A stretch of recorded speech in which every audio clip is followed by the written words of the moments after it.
Hey there, come a little closer to the fire with me. Tonight I want to show you something most people walk past without noticing, and once you notice it, it is hard to unsee. It sits behind clean glass in the British Museum. Catalogue number K, 3375. A plain clay tablet, labeled, politely, as a creation myth. But if you lean in, the way you lean toward a secret, the markings do not read like poetry.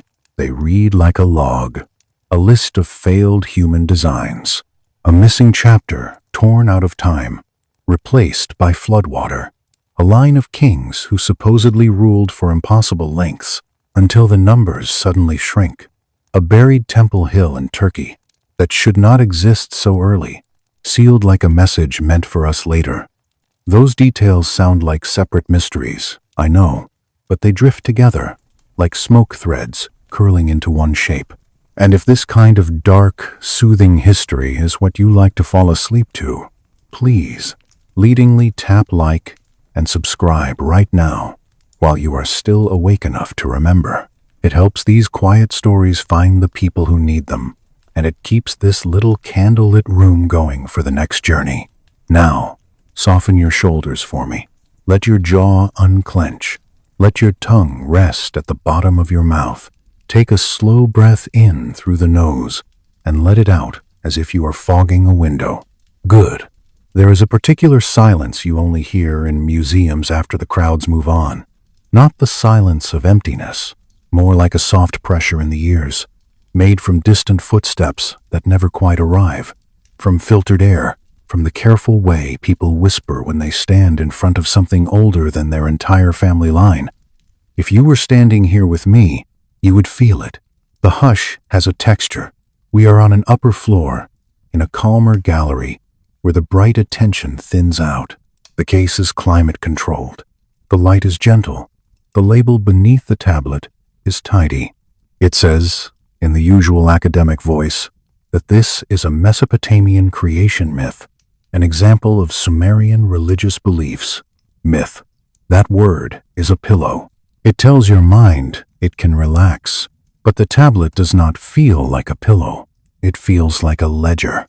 Picture the clay before it hardened, damp, warm, responsive. A scribe sits with a reed stylus, pressing wedge-shaped impressions into the surface. Press and lift, press and lift, each mark a tiny shadow that will not move for thousands of years. The air smells faintly of river mud and oil smoke. Somewhere, you can hear water. In Mesopotamia, you always hear water, even when you do not see it. And when your eyes, in imagination, trace the lines, the rhythm is wrong for a bedtime fable. It stacks. It measures. It catalogs. Not one creation, many, trial after trial, prototype after prototype. The text describes beings that did not meet a purpose. That is the unsettling part, the implied purpose. It is one thing to say the gods made humans. It is another to say the gods tried, and the first results were rejected. The first entry that catches in your throat is almost mundane in its practicality. A man who cannot stretch out his hands to grasp tools.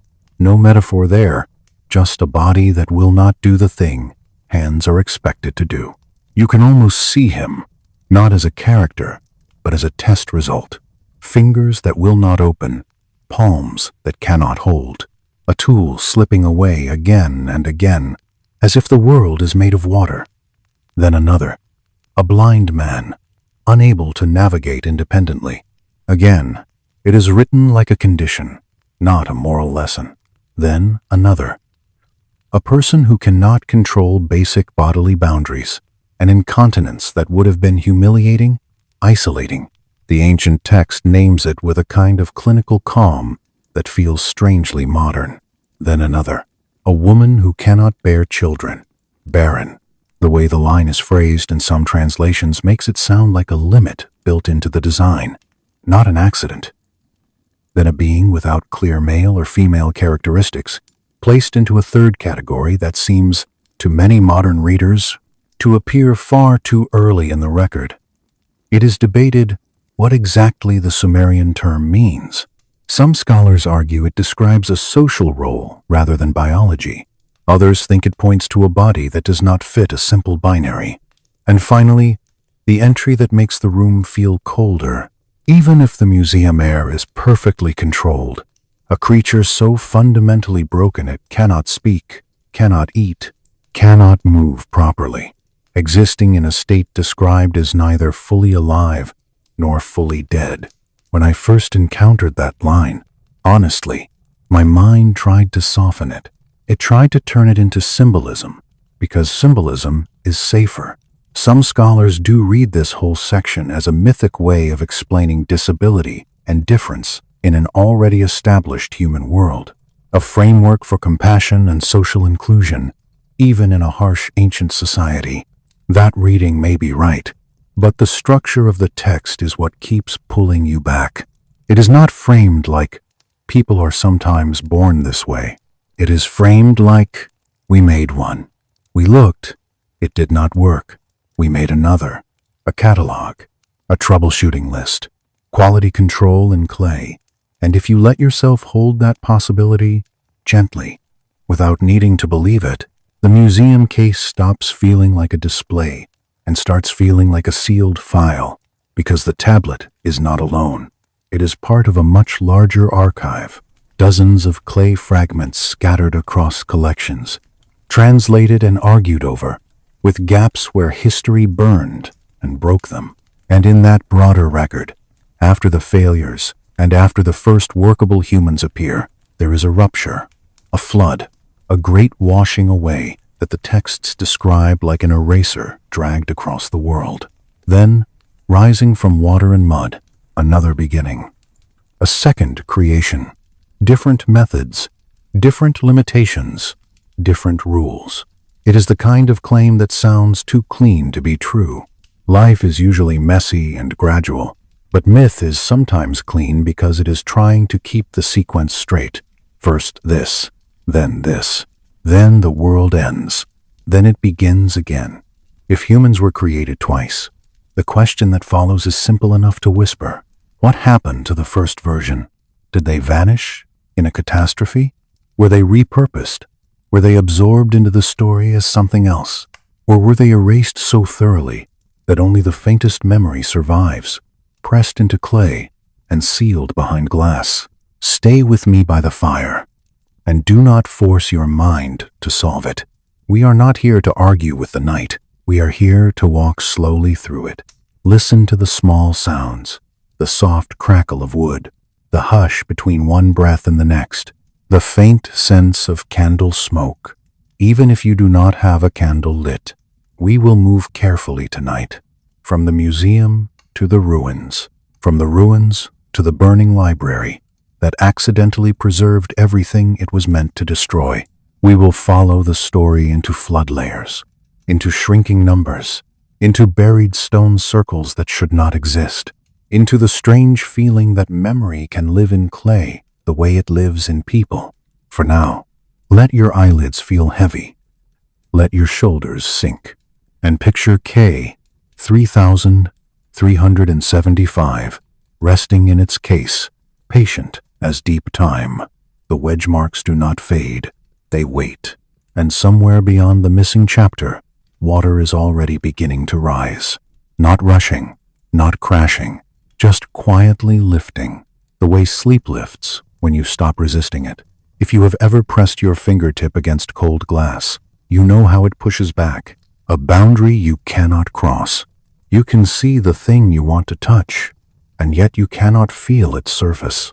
That is what it is like to stand in front of a tablet like this. Your eyes can enter the past, but your skin stays here. I like to imagine the scribe who made it, not as a grand priest, not as a prophet, just a person with tired wrists and careful habits. Someone who knew the value of getting details right. Someone who might have scraped mistakes away from the wet clay with a thumbnail, smoothed the surface, and started the line again. You can almost hear it, that faint rasp of clay being corrected. And I wonder what the scribe felt while writing a list like this. Did he feel pity for the broken forms? Did he feel pride that the record was precise? Did he feel fear? Because the list implies there was an authority above him that expected results? Or did it feel normal, like writing a report for a supervisor? Because in his world, the gods were not distant. They were managers. They were owners of the work. They were the ones who said, "Do it again." This is where the mind starts to do that quiet nighttime thing, connecting dots that may not belong together, but still touching them carefully, because you can feel the shape they might form. The clay tablet gives you the idea of repeated attempts. The flood myths, spread across the world, give you something like a global reset. And then there are those other odd fragments that live nearby in the archive, like shards from the same broken cup.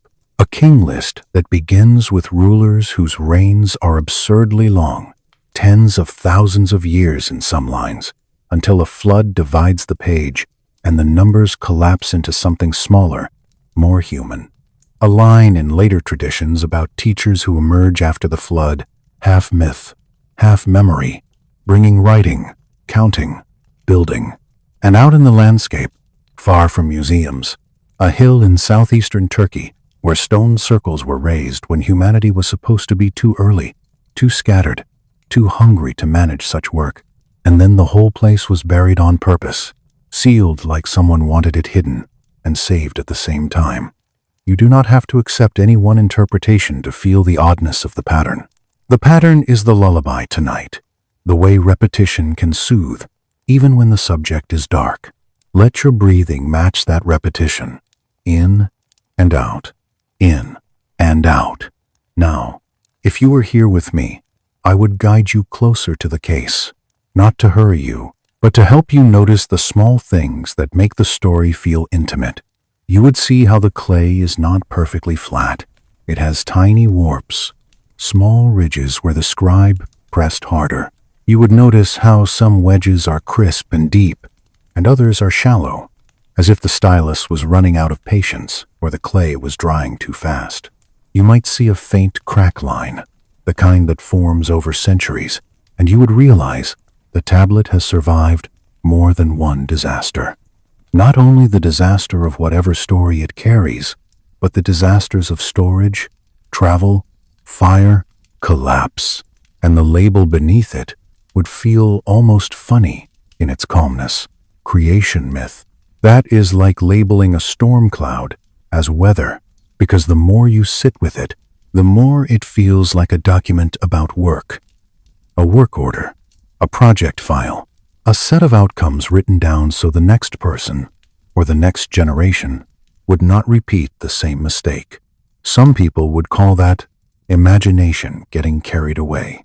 Maybe it is. But there is a quiet honesty in admitting what the text sounds like before you decide what you believe it means. It sounds like procedure. It sounds like iteration. It sounds like learning. And the implication of learning is what makes the skin prickle, because learning suggests failure came first, and then adjustment, and then a new attempt, shaped by what went wrong. The ancient world did not have the words gene, or laboratory, or engineering.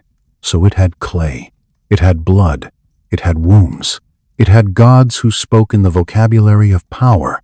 Sometimes, when I am honest with myself, I think that is why these stories last. Not because they are proven, not because they are false. They last because they sit in that liminal place where certainty cannot reach. Some nights, that uncertainty is uncomfortable. Tonight, we use it like a blanket. You do not need to solve the mystery of K3375. You only need to let it open the door. Because once you step through, the next scene is not in London. It is not behind glass. It is under open sky, where an ancient city burned so fiercely that the very act of destruction preserved what it tried to erase. The library at Nineveh.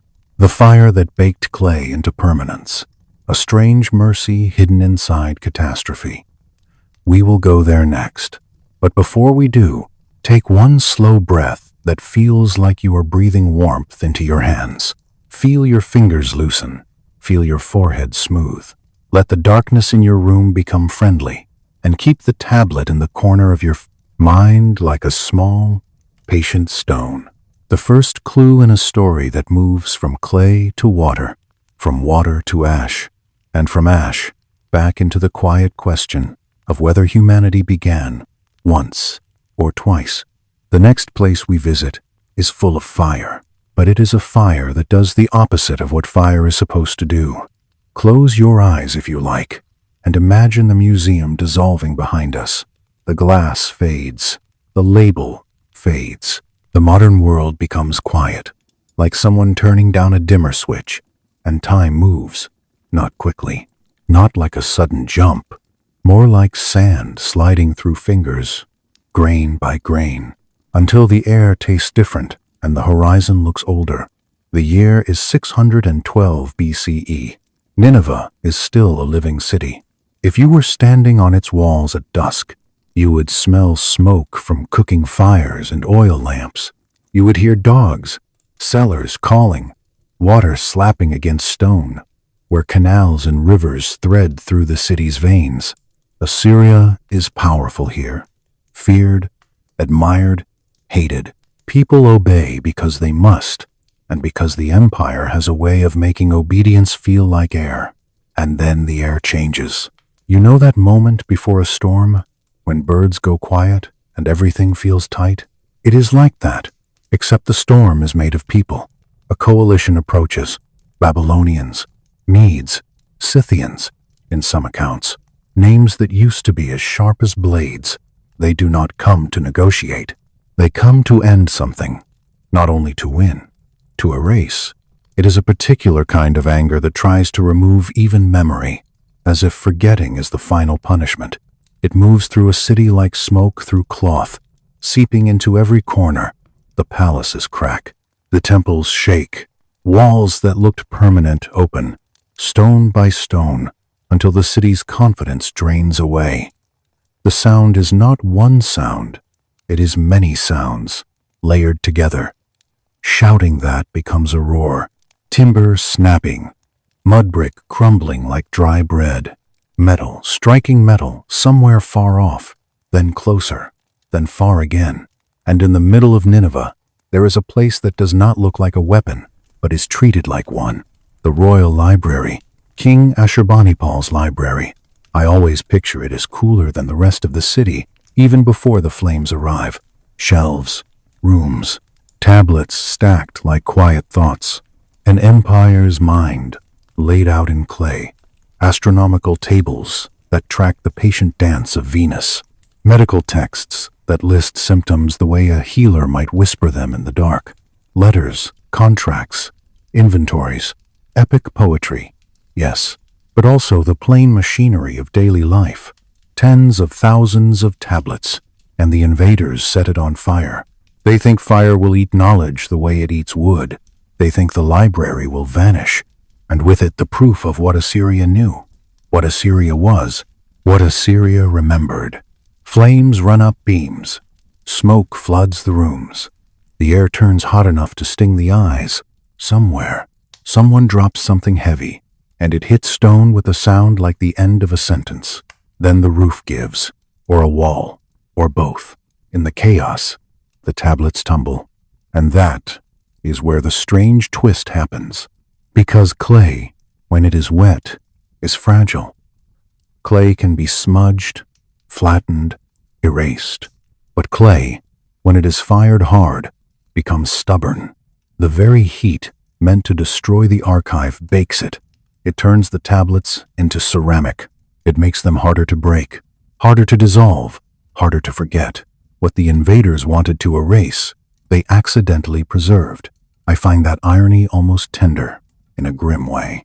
As if history sometimes drops a small kindness into the darkest moment, not because it is kind, but because it is careless. Now, let the fire fade in your mind. Let the smoke lift.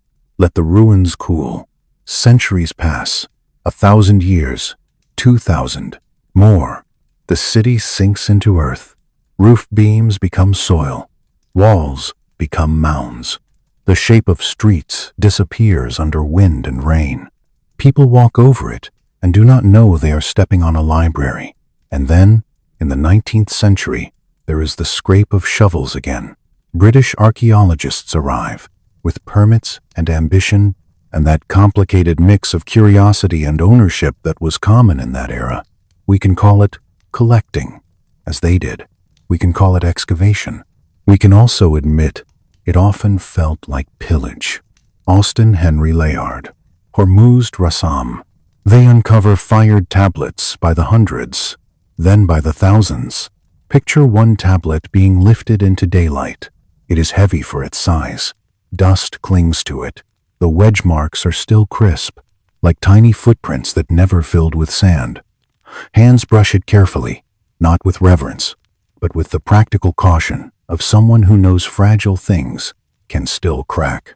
Crates are built. Straw is packed. The tablets are shipped to London. And then, for a long time, nothing happens. They sit in basements, catalogued, numbered, stacked in drawers, unread, not because they are unimportant, but because the script is a locked door and only a few people are learning how to turn the key. This is where George Smith enters the story, and I love this part because it feels human in the simplest way. He is not born into the right circle. He is not handed a title. He is a banknote engraver, trained to see fine lines, trained to make small cuts that mean something. A craftsman. And yet, he is drawn to the tablets the way some people are drawn to constellations. He teaches himself cuneiform by stubborn repetition, day after day, sign after sign, matching patterns, learning to hear a language through wedges. I imagine him in a quiet room of the museum, under a lamp that makes a small pool of light, while the rest of the building rests in darkness. His fingers would be stained with dust, his eyes would ache, but his mind would not let go. Then, on December Dryard, 1872, something snaps into place. He is translating a fragment from Ashurbanipal's library when he realizes the story is familiar, too familiar. A flood, a man warned that destruction is coming, instructions to build a boat of specific dimensions, a command to save family and animals. Rain that does not stop, waters rising until the world becomes one moving surface, a mountain landfall, birds sent out, one returning, another not returning, a sacrifice afterward, smoke rising, the gods gathering close like hungry figures in the dark, a promise, no more such destruction. The shock hits him so hard that witnesses say he trembles, paces, cannot sit still. There is that famous detail in retellings that he began pulling at his clothes in excitement, as if his body needed to shed something just to breathe again. Victorian sensibilities clutched their pearls at that. I only hear the pure, helpless astonishment of a person realizing he is holding an older layer of a story the world thought it owned. The British Museum erupts. Lectures are arranged. Newspapers run headlines. The Prime Minister attends a talk because the implication is enormous. The biblical flood is not the first telling. It is an echo, a descendant, rooted in older Mesopotamian tradition. For many people, that is the end of the drama. It is enough to argue about origins and borrowing and what it means for sacred texts. But George Smith keeps working, quietly, in the shadowed rooms. And this is where the story turns again, toward the darker question. Because among the fragments, he finds creation accounts that do not sound like sermons. They sound like protocols. Clay from a specific place, blood and essence from a sacrificed divine being. Birth goddesses acting as surrogates, implanted with prepared material. A waiting period described like gestation. Then an announcement of success, almost like a midwife reporting a delivery. 7 males, 7 females, workers made to bear the yoke the gods no longer want. It is blunt in the ancient phrasing. Humans are created to serve. Some scholars interpret this as mythic reflection of social order, a way of explaining why labor falls where it falls, why the world is built on burden. That is a reasonable reading. It may be the best reading. And yet, the tone still feels different from the smooth poetry people expect when they hear the word myth. It feels methodical. And in the margins of these creation narratives, the mention of failures appears again. Not poetic tragedies, not moral lessons, just outcomes that did not fit. If you let that sink in, gently, without alarm, you begin to feel the shape of the larger claim this whole journey is built around. Not one creation, but multiple attempts, and then a rupture, a flood that wipes the slate, and then a second beginning, with new limits built in, as if someone learned from version 1. Hold that thought like a warm cup in both hands. Do not drink it too fast. We are going to step closer to the Mesopotamian story now, to the point where the gods themselves, in the text, argue about labor, rebellion, and solutions. We will enter the opening of the Atrahasis epic, where the junior gods burn their tools and refuse to work, where Enlil wants punishment, and Enki, clever as fresh water, proposes something that changes everything. But before we go there, let the museum basement return for a moment. Rows of drawers, clay sleeping in darkness, a lamp over one desk, a man with dust on his fingers. Outside, London fog. Inside, wedge marks waking. And you, here by the fireplace, safe, warm, letting the night carry you forward, one quiet breath at a time, toward the moment the decision is made, to create a new being and place the burden on its shoulders. If you have never seen cuneiform up close, it is easy to imagine it as random scratches, but up close it is orderly. Wedges in different angles, different depths, clustered like little constellations. Your brain starts to recognize repeats. A sign that means water, a sign that means king, a sign that means God. The longer you look, the more it stops being marks and starts being voice. George Smith must have felt that shift happen inside his head, like dawn. At first, only shapes, then, slowly, sound, and then meaning. He would have had days where nothing made sense, where a fragment refused to fit, where he went home with the feeling that the past was laughing at him. Then, suddenly, a day where two signs align, where a line becomes readable, where a whole passage opens like a door. That is why his discovery of the flood story lands so hard.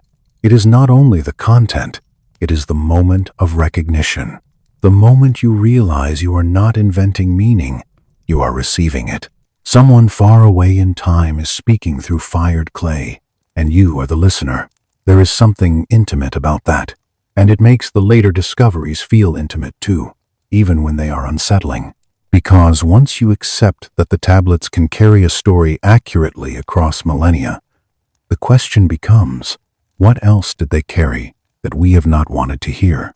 The flood story was loud enough to make headlines, but the creation accounts, with their lists and procedures, are quieter. They do not fit neatly into public argument. They do not make for easy sermons. They sit in the archive like a low, persistent hum. Clay mixed from specific places, blood collected with care, wombs prepared like chambers, numbers repeated, waiting, announcement, success, and then, between the clean lines, the suggestion that not every attempt worked, that some outcomes were not what the gods wanted. It is debated how literal any of this is. We are translating languages that do not map perfectly onto ours. A word can carry a range of meanings, from symbolic role to bodily condition. A phrase can be ritual poetry or technical note, depending on context. Scholars argue about it, and they should. That argument is part of honesty. Still, when you listen to the rhythm of the narrative, it keeps leaning toward process, and process implies revision. Revision implies learning. Learning implies something went wrong the first time. Now, let the sound of water enter the story again. Not a sudden wall, just water, as presence, as memory, as the breath of rivers that built Mesopotamia, the Tigris, the Euphrates, the canals dug by hands, whether human or divine in the telling. It is almost fitting that a civilization built on controlling water would preserve a story where water becomes the ultimate reset. And as you rest here, warm and safe, you can let your mind drift toward that boundary, the place in the story where everything before is called before, and everything after is called after. Because once we step into Atrahasis, once we stand in the mythic council where labor becomes rebellion, we are no longer dealing with a gentle bedtime origin tale. We are dealing with a problem and a solution. A workforce that refuses to work, a manager who wants punishment, a diplomat who proposes replacement, a project that requires sacrifice, a creation that is celebrated, and then, later, controlled. If you feel a little shiver at the edge of that, let it soften, let it melt into the warmth of the fire. Dark stories can still be told in a voice that calms. That is what we are doing. So take one more slow breath. Let your eyelids grow heavier. Let the museum drawers close quietly in your imagination, and let the ancient council chamber begin to form, faintly like a shape appearing in candlelight. A place where someone clears a throat, where someone sets down a tool, where someone says, with strange calm, that the burden will be moved elsewhere. The council chamber in the old stories is never described the way a modern mind wants to describe it.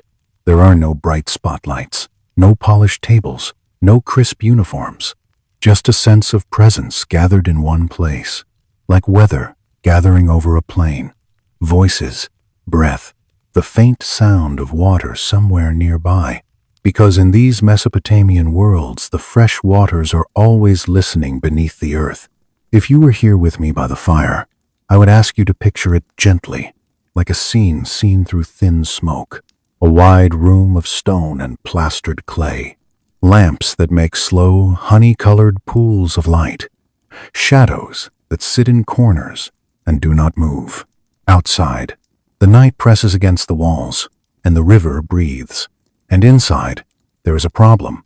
For 40 years, the junior gods have worked. That number, 40, feels like it belongs to stories. I know, it sounds like a symbolic measure, yet it also feels practical, like the length of a long contract.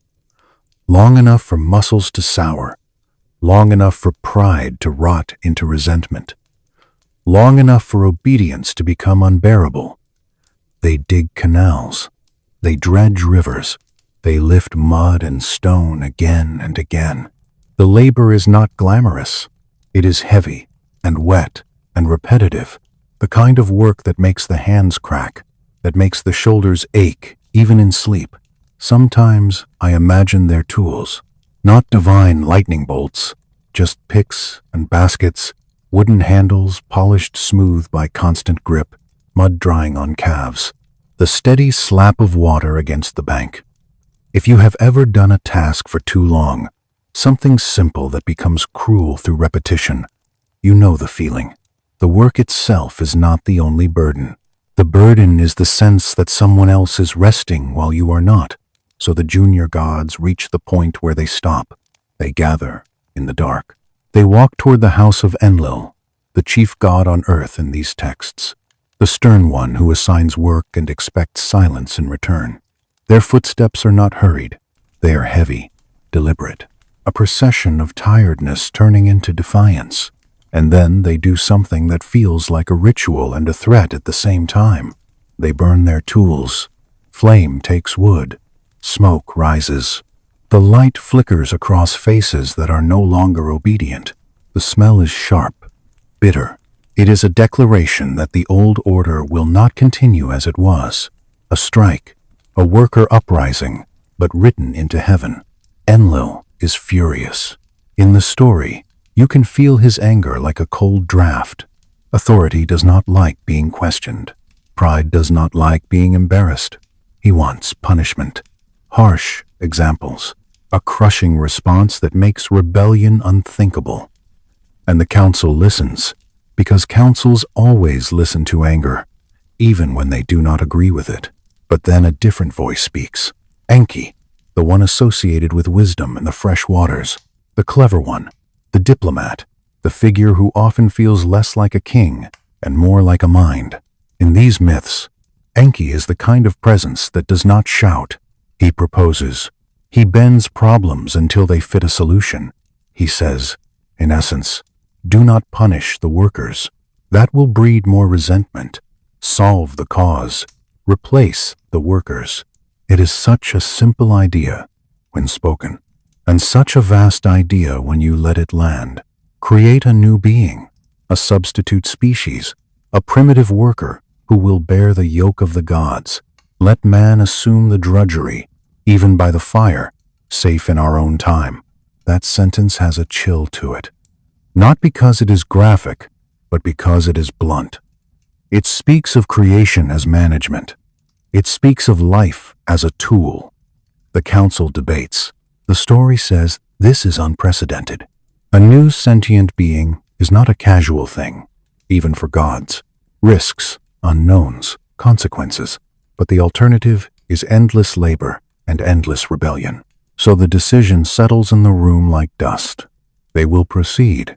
In the texts, this is where the tone changes. The myth stops floating and begins to step. Materials are needed. A plan is needed. And, most unsettling of all, a sacrifice is needed. A god must die. The name varies depending on the version and the translation, but the detail stays. The chosen one is not random. The text says he has intelligence, sense, something like an essence the creators want to pass on. In other words, they are not only making muscle, they are making a mind that can understand commands, that can be trained, that can work. If you let yourself imagine the scene, do it softly. Candlelight, a bowl, a gathering, not spectacle, just the weight of a choice and the quiet finality of it. The blood is collected, the flesh is prepared, and then comes the clay. Not any clay. Clay from a particular place, the Abzu, the deep freshwater realm beneath the earth, associated with Enki. Pure clay, uncontaminated by surface grit, the original earth material, as the story wants you to feel. Blood and clay, divine essence and terrestrial body, mixed together. When I picture it, I always picture hands. Careful hands, the way you knead dough, the way you fold something again and again until it becomes uniform, the way you pause to feel the texture and decide if it is right. In the telling, the mixture is handed to the mother goddess, called Nintu, or Ninhursag, or Ninma, depending on the tablet. Names shift. Function remains. She is the womb goddess, the one who knows how life begins. The mixture is divided into 14 portions, 7 for males, 7 for females. That precision keeps returning like a heartbeat. 14, 7, and 7. A controlled procedure, not a spontaneous miracle. 14 birth goddesses act as surrogates. Their chambers become quiet places of waiting.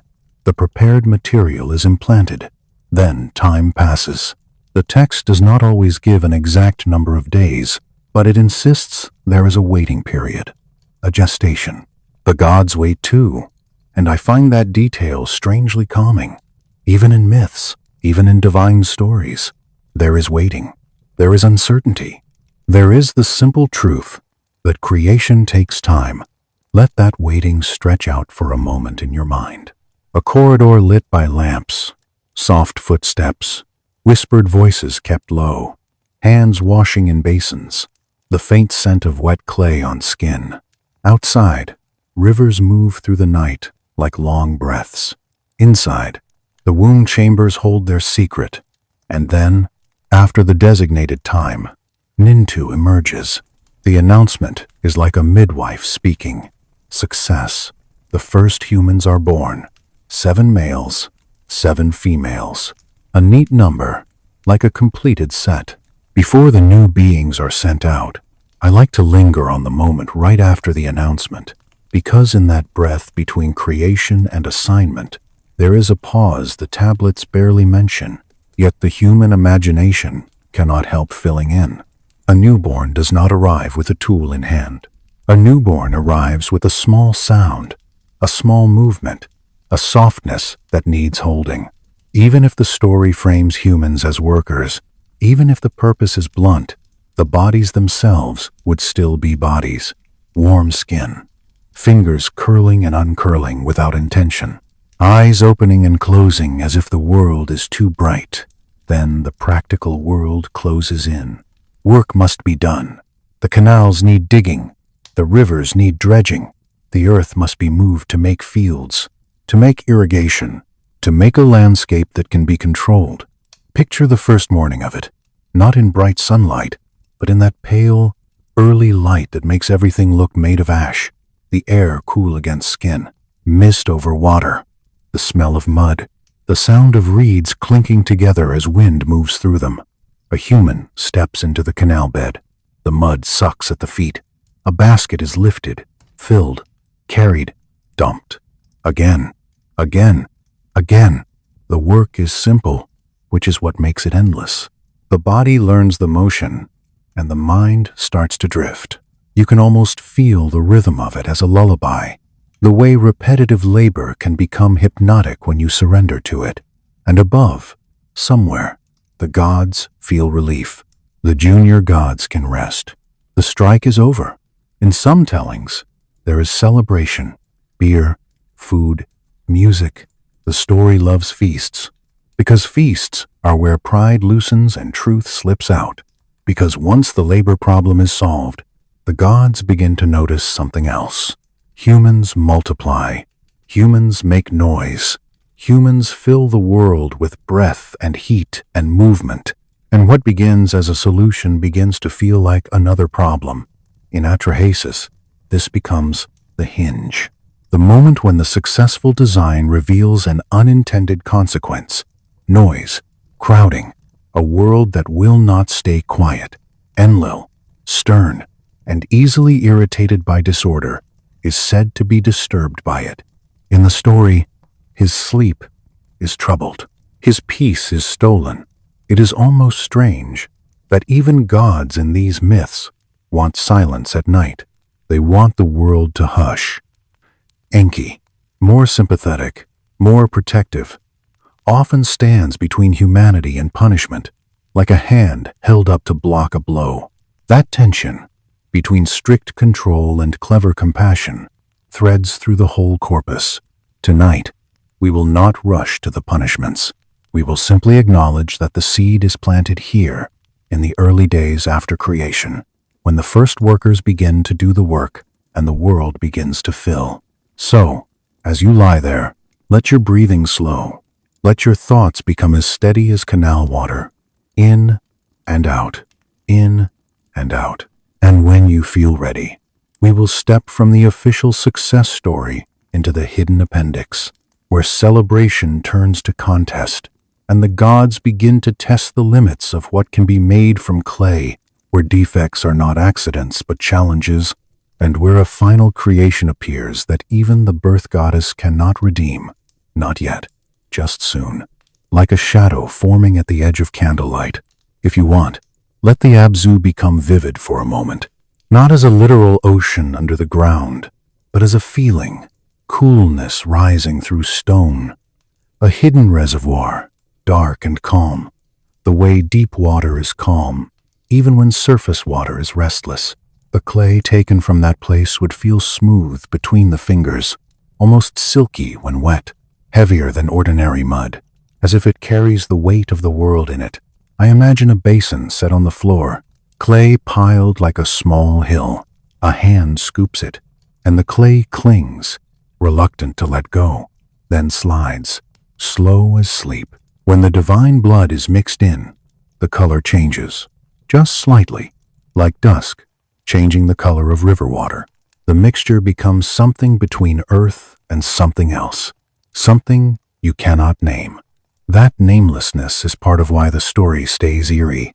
And then the portions, 14 small mounds arranged in a circle, maybe, or in two neat rows. The shape is not given, but the care is. Equal amounts, balanced. A decision that the species will begin symmetrical, as if symmetry can prevent chaos.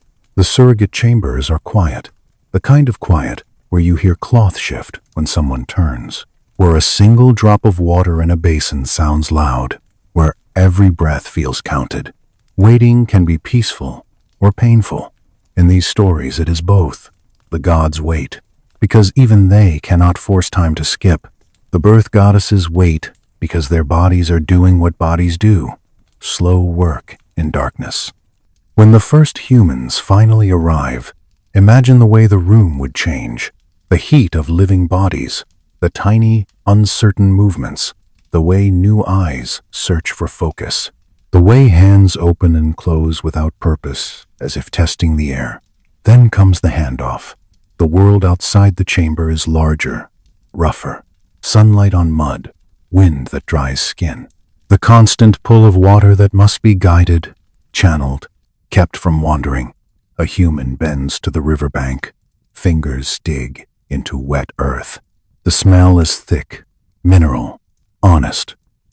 A basket fills, a back straightens, a foot slips, then finds purchase.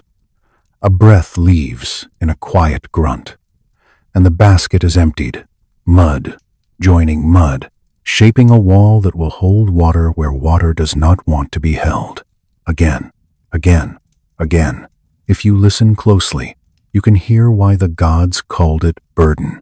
Even without cruelty, even without whips or shouting, the work itself is heavy, and in time, the sound of many humans at work becomes its own weather. Voices calling to coordinate, laughter, complaints, children crying, dogs barking, fires crackling at night, a village growing into a town growing into a city. Noise, not evil noise, just living noise. In Atrahasis, that is what disturbs Enlil. The world will not hush. The nights that once belonged to gods now belong to crowded air, to smoke, to cooking pots, to songs, to arguments, to the steady thrum of too many beating hearts. You can feel how quickly a solution becomes a new problem, especially for a ruler who values control more than life. So hold the calm here while it lasts. Hold the image of canal water flowing straight, obedient.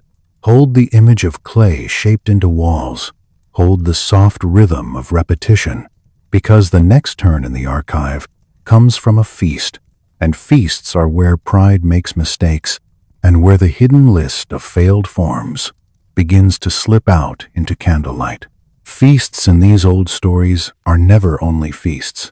They are pressure valves, moments when order loosens, when words slip out that should have stayed folded inside the chest, when pride swells like a sail and catches a wind no one meant to raise.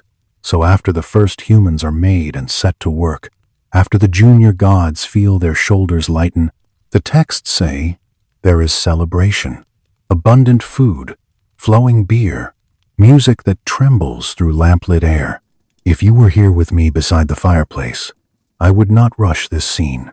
I would let it stretch and soften, because a feast is the kind of setting that can become soothing, even when you know something unsettling is waiting behind it. Imagine a long room warmed by bodies and lamps, clay cups passed hand to hand, the low murmur of voices, laughter that rises and falls like wind, the smell of grain and roasted things, the sweetness of beer, the faint sharpness of smoke in hair and cloth. In the corner, a basin of water reflects candlelight in slow, trembling shapes, and somewhere beneath everything, the Abzu listens. This is where another text steps forward, one that feels less like the official story of success and more like the behind-the-scenes appendix that complicates it. It is often called Enki and Ninmah, sometimes Enki and Ninhursag, and sometimes the names shift slightly depending on how a fragment is restored. The basic setup is familiar. Gods labor, they complain. Humans are created to take the burden. But then, as the celebration continues, something changes. The beer keeps flowing. The pride keeps rising. And the creators, flushed with success, begin to talk the way people talk when they are proud and a little unguarded. Ninmah, the birth goddess, the shaper of form, makes a declaration. It is half boast, half challenge.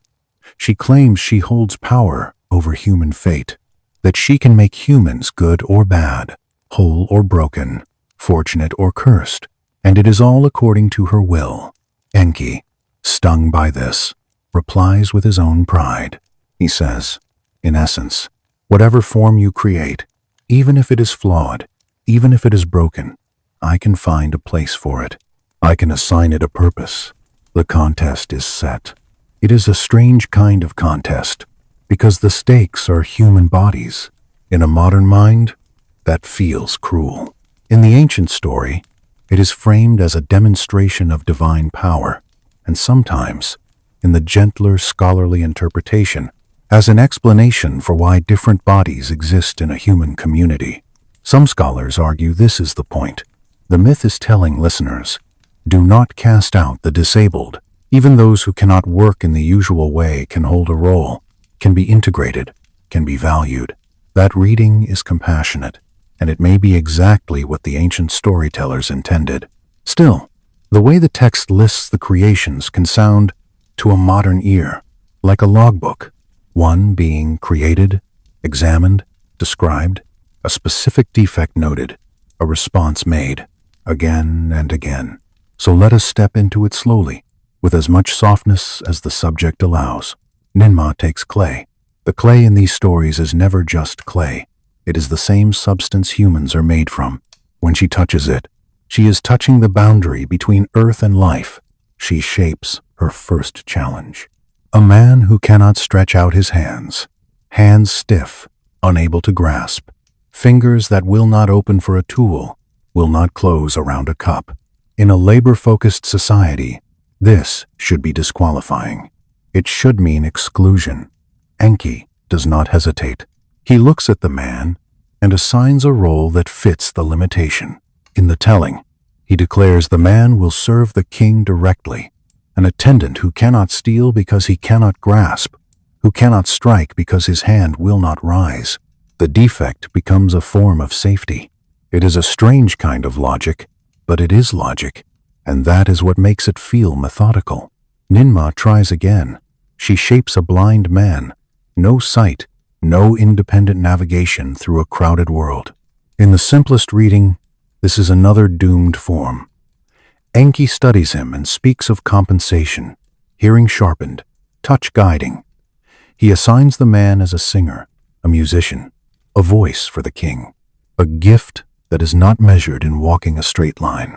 Ninmah tries again, a being with crippled feet, the text fragmentary here in places, but the sense remains. Mobility limited, walking difficult. Enki again finds a place, work done sitting down, hands and eyes still useful. Craft, fine work, a maker of small, precious things. In each answer, Enki sounds less like a magician and more like an administrator, with an unusual talent for fitting a person to a niche. It is not sentimental, it is functional, and perhaps, in its way, it is gentle. By now, the room in the myth has shifted. The gods are watching, amused, attentive. The beer cups refill. Laughter grows a little sharper. Ninmah tries again.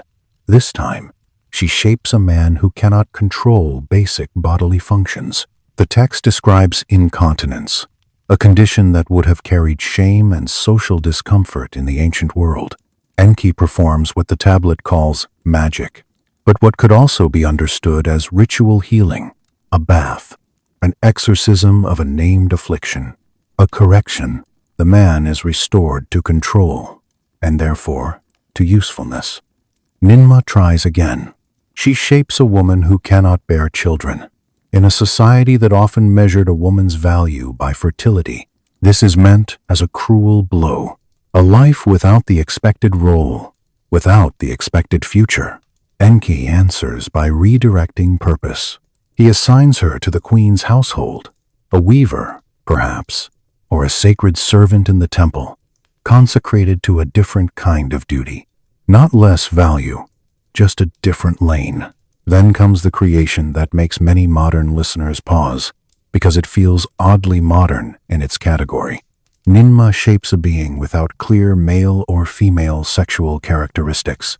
The term in Sumerian is debated, and scholars argue about what exactly is meant, whether it is biological, social, or both. But the important part in the narrative is Enki's response. He does not reject the being as an abomination. He does not call it a mistake to be hidden.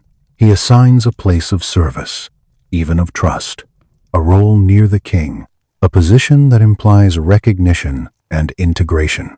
6 times Ninma tries to create a form that Enki cannot accommodate. 6 times Enki answers. If you listen to the rhythm, you can feel the point being made. Whether it is social instruction or something stranger, bodies differ. Worth is not erased by difference. A community can make room, and yet the contest itself is still a contest. Pride still drives it. The gods are still treating human form like clay to be shaped for argument. Ninma grows frustrated. The story says she throws her clay down in anger, a gesture that feels almost childlike, almost human, which is another reason these myths linger. The gods behave like powerful people do. Enki is vindicated. His claim stands. He can find purpose for what she makes. But now Enki wants to prove something else. His pride rises too. And this is where the text begins to lean into its darkest edge. Though we will keep our language soft, Enki says, in effect, "Let me show you a creation even you cannot fix." He reaches down and gathers the discarded clay. He begins to mold. We will not complete that moment yet, not fully. The story saves its most unsettling form for a beat of silence, the way a candle flame pauses before it flickers. For now, let us stay with the 6 creations and the feeling they leave behind. A room of gods watching, a set of forms made and named, a series of roles assigned, a strange argument about fate that becomes, in its gentler reading, a quiet statement. Even those who do not fit the expected shape can still belong. If you find comfort in that, let yourself take it. Let the fire beside you crackle. Let your shoulders sink. Let your breath slow down again. As if the story itself is a lullaby woven from clay and water and candlelight. And if you feel unease, let it soften too. Unease is only a sign that you are paying attention. In and out. In and out. When you are ready, we will watch Enki's hands shape the next form from the clay on the floor, and we will see why Ninma, the birth goddess, finally admits defeat, not as a scream, as a quiet sentence in the dark, neither alive nor dead, the text says. But that is for the next part, and we will approach it the way we approach everything tonight, slowly, gently, with the night holding us steady. Let me slow the feast down a little more. In these stories, beer is not only a drink, it is a social current.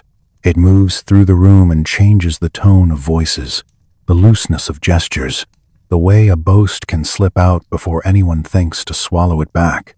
Oil lamps breathe. Their flames lean when a door curtain shifts. The light makes bronze and clay glint. It makes wet eyes shine. It makes shadows look like living things. This is the atmosphere in which Ninma's challenge begins, and that matters. It is not a cold laboratory. It is a warm room where pride is fed. When Ninma shapes the first man with hands that will not stretch, I picture her fingers pressing the clay where wrists should bend, where tendons should glide. She pinches and smooths, and when the figure is raised, the hands remain closed, stubborn as knots. Enki's response is quick, but do not rush it. Imagine him walking closer, the way someone approaches a new object with curiosity. He does not recoil. He studies, then speaks a fate. Service near the king, not field work, not canal digging. A role that depends on trust, on harmlessness, on presence rather than strength. The blind man comes next, and the rune changes slightly. Ninma shapes eyes that do not open, lids smooth, a gaze that cannot land on anything. The figure stands, and the air feels different, because sight is the sense most rulers rely on. Enki answers by giving the blind man a place in sound, a role where hearing and voice become value. Then the one with crippled feet, and here the fragments make the imagination work, a body shaped so that walking is painful or impossible. Enki responds with sitting work, with craft, with hands making what legs cannot fetch. Then the incontinent man, the one whose body betrays him in ways that would have made ancient society turn away. The text names a ritual bath, and whether you read it as exorcism or as symbolic healing, the imagery is calming. Water poured slowly, hands washing, a cleansing that restores dignity. The barren woman comes next. Fertility is a heavy expectation, and Ninma tries to turn that expectation into a weapon. Enki redirects it. Household, temple, weaving, a different kind of creation. Then the genderless being, the debated term, the third category that makes modern people sit up a little because it suggests complexity where they expected only two doors. Enki's response, again, is recognition, a place, a role, not exile. 6 times, 6 answers. By the 6th, the room is no longer only a feast, it is a theater. The watching gods are invested. Someone refills Enki's cup, someone refills Ninma's. Pride is a tide now, and it rises under the floorboards. Ninma's anger flares. The clay hits the ground. A soft thud, a smear, a small humiliation. And in that moment, Enki's victory is not only wisdom, it is control. He has shown that form can be managed, assigned, sorted, that even flaws can be folded into a system. Which is why what comes next feels like a warning. So let the room hush for a breath. The way a crowd quiets when it senses a turn. Enki bends down. His hand touches the discarded clay. He lifts it slowly, and you can almost hear the wet sound of it separating from the floor. He rolls it in his palms. He begins to shape something that the text calls by a debated word, umul, a form that seems unfinished, prematurely made, fundamentally incomplete. We will not force the image. It is enough to know that the next creation crosses a line even within the myth, and Ninma, the mother goddess, will look at it and feel her power fail. Hold that as a shadow, not a monster. Keep breathing with me. Let the feast lights dim. Let the cups sit empty. Let the clay wait, warm and wet in Enki's hands, as if the world itself is holding its breath for the next shape. If you feel yourself leaning forward in your mind, curious, just notice it. Then let the curiosity relax. Curiosity can be soft. It can be like a cat settling into warmth, eyes half closed, still watching. The story is about to leave the comfortable part, where every flaw can be assigned a place. It is about to enter the part where the list ends, where the solution fails, where the clay becomes too quiet to name. Not yet, just close enough that you can sense the change in the air, the way you sense rain before the first drop falls. Enki's hands are quiet in the feast light. That is what I remember most when I picture this scene, even though I have never been there, even though it is only a story pressed into clay. The room is warm with beer and breath, with the low murmur of gods who have been laughing a little too long, and yet there is a pocket of stillness around the bowl of clay Enki has lifted from the floor. If you were standing here with me, you would notice the small things first, how the wet clay leaves a faint sheen on his fingers, how a drop of water slips from the surface and falls, slow, into the dust, how the lamps make the clay look darker than it is, the color of riverbank mud at midnight. Enki rolls the clay between his palms, press and turn, like someone shaping dough, like someone smoothing a worry until it becomes a shape he can hold. Ninma watches, Her cup is set down. The laughter around them thins, because everyone senses the turn. Pride has a way of making the air feel tight, like cloth pulled too hard. Enki begins to mold. The tablets use a word here that scholars debate, umul, sometimes glossed as premature, incomplete, unfinished, not fully formed. The fragments do not give us every detail. Clay breaks. Lines are lost. Meaning has to be coaxed back with care. But the impression, even through the gaps, is unmistakable. This is not a simple impairment like a hand that will not open, or eyes that cannot see. This is a being whose whole pattern does not settle, a body that cannot coordinate itself, a mouth that cannot take food, a throat that cannot swallow, limbs that cannot move with purpose. Some translations suggest the head cannot be held, the neck too weak, the weight of the skull too much, a life reduced to minimal existence, a presence that lies on the edge of life without fully crossing into it. In the story, Enki raises this form like a challenge held up to the light. Now you decide its fate, he says to Ninmah. Now you find its purpose. Now you do what I did with your creations.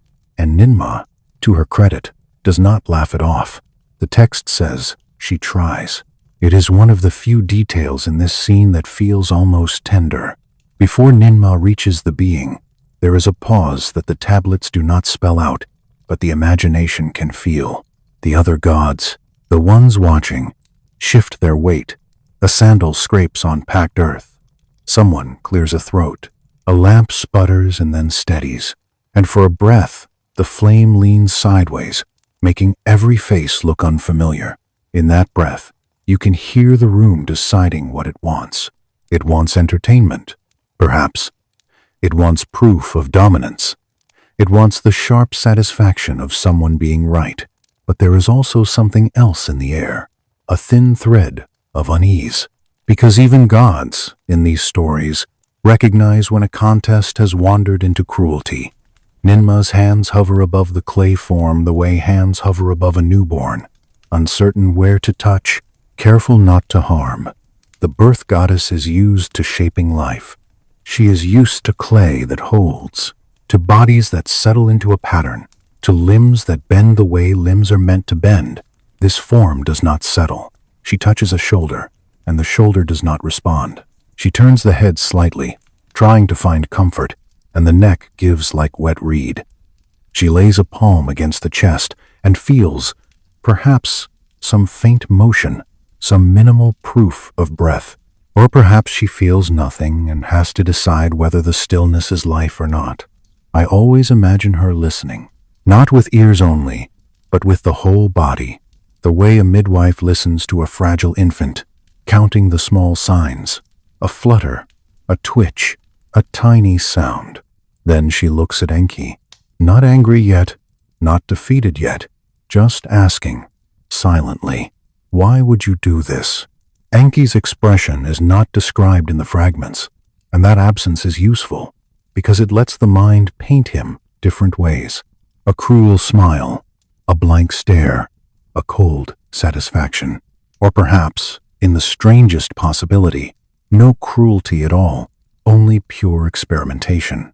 The way a person can be so focused on what is possible that they forget to ask what is kind. That question, what is possible versus what is kind, is one of the deepest shadows in this whole story. So Ninmah tries. She brings the being closer to water, because in these myths, water is always the first medicine. A bowl is set down, a cup is dipped, a trickle is offered at the lips. If you have ever watched someone try to feed a fragile creature, you know the patience involved, the waiting, the gentle tilt, the careful wipe of a spill, the quiet hope that the next attempt will be the one that works. She tries to place a soft mash of grain against the tongue, but the mouth does not accept it. The throat does not carry it. The body rejects the simplest act that keeps life moving forward. She tries to speak, not loudly, not as a command, but as a coaxing sound. A name, perhaps, or a word for breathe. or a phrase that in her world means, "Stay with us." The being does not answer, and the silence that follows feels heavier than the feast silence earlier. Then she tries to arrange the limbs, a hand under an elbow, a palm beneath a knee, the slow, careful work of positioning, as if comfort could be engineered by patience alone. She tries to make the spine lie straight. She tries to make the head rest without strain. She tries to find a posture where the body is not fighting gravity. But gravity wins. The clay form slumps. The neck will not hold. The limbs do not cooperate. And in that moment, the contest stops being clever and becomes bleak, because Enki's earlier solutions worked by fitting a person into a niche. This requires something else. This requires a body that can participate in any niche at all. Ninmah keeps trying, and you can feel the room grow quieter, not from sleepiness, but from discomfort. The gods who were amused now watch as if they are witnessing something they did not ask to see. A cup is set down without a sound. A laugh dies before it is born. The lamps continue to burn, indifferent. At last, Ninmah sits back on her heels, hands wet, palms coated with clay and water, and she looks at what lies before her.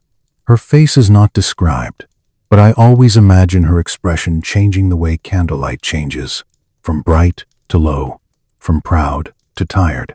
Then the sentence comes, neither alive nor dead. When a line like that is pressed into clay, it becomes more than dialogue. It becomes a diagnosis. It becomes a boundary marker between what can be integrated and what cannot. And it leaves a bruise on the story. She approaches the being. She kneels. She brings food, perhaps softened, perhaps warmed, perhaps prepared with the kind of care you give to someone fragile. She tries to feed it, but it cannot swallow. She speaks to it, but it cannot answer. She tries to guide its limbs, to arrange it so it can rest, so it can lie comfortably, so it can exist without pain, and yet the body will not cooperate. It is not stubbornness.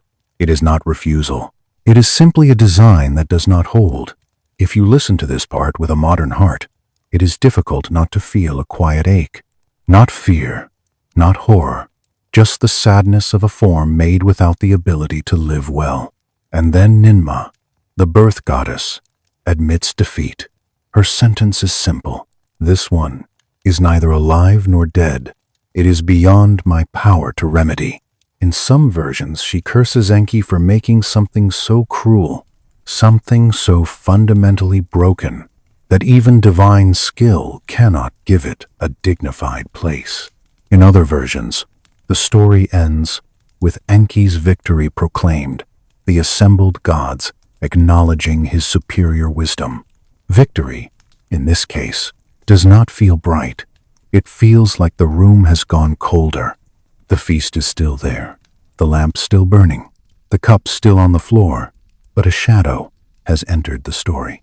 A reminder that power can create what it should not, and that not everything that can be made should be made. Now, this is the point where many modern scholars step in, and their interpretation is worth holding with respect. They say, this myth is not a literal record of experiments. They say it is a cultural framework for understanding disability and difference, a way of explaining why some people are born with conditions that make life difficult, a way of telling a society, do not discard them, make room, assign roles that fit capability, treat difference as part of the human world, not as a reason for exile. When you read the 6 creations Ninmah makes and the solutions Enki offers, that compassionate message is easy to see. It is almost soothing, even, to realize that an ancient story could carry a seed of inclusion. And that interpretation may be entirely correct, but there is another way to hear the same lines, and it is the way the narrator, in these stories, the voice we are following tonight, keeps leaning. What if this is not describing natural variation in a population that already exists? What if it is describing the process of making the population in the first place? Because notice the structure. The beings are made one at a time. Each defect is described. Each response is documented. This is not framed as random chance. It is framed as production, as iteration, as quality control.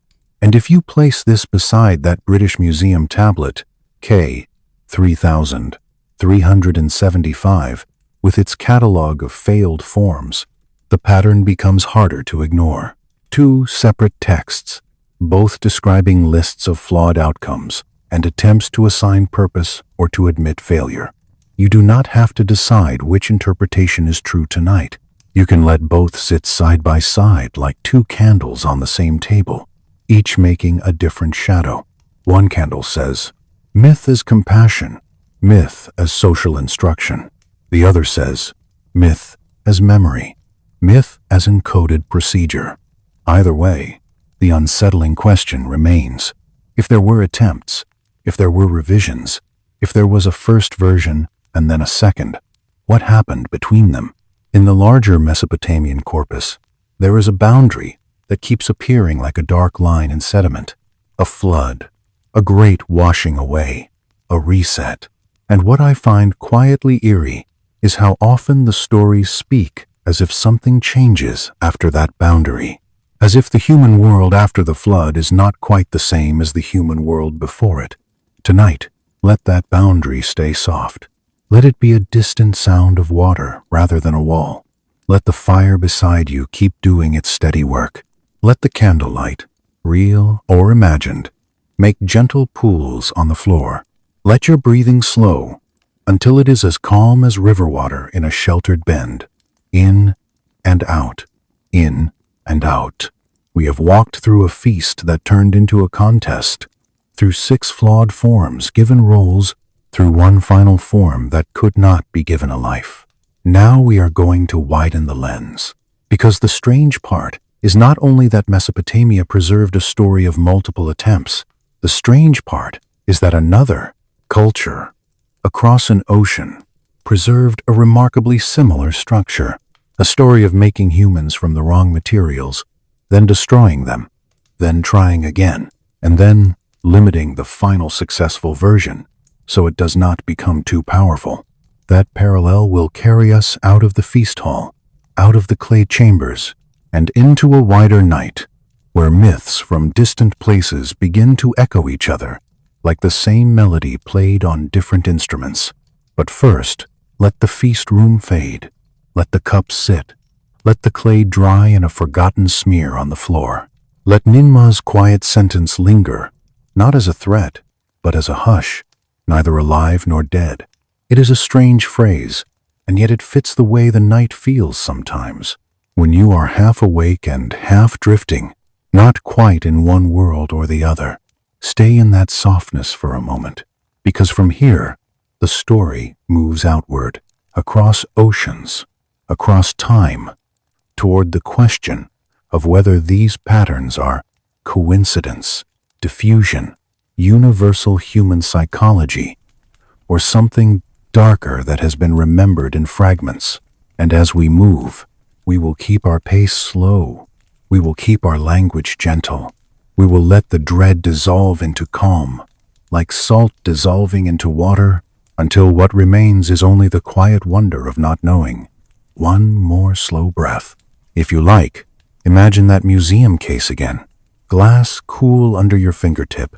The clay tablet resting in patient darkness behind it. Imagine how a list, written 4,000 years ago, can still reach you now. Across oceans, across languages, across the long burn and rebuild of cities. It is strange. It is calming. It is a reminder that even when the world tries to forget, clay remembers. And as you drift, let that remembrance feel gentle, like a hand on the shoulder, guiding you onward. From the feast hall, the story carries us outward. It steps away from the lamps and the cups and the clay on the floor, and it begins to do something that always makes me sit up a little, even when I am trying to stay calm.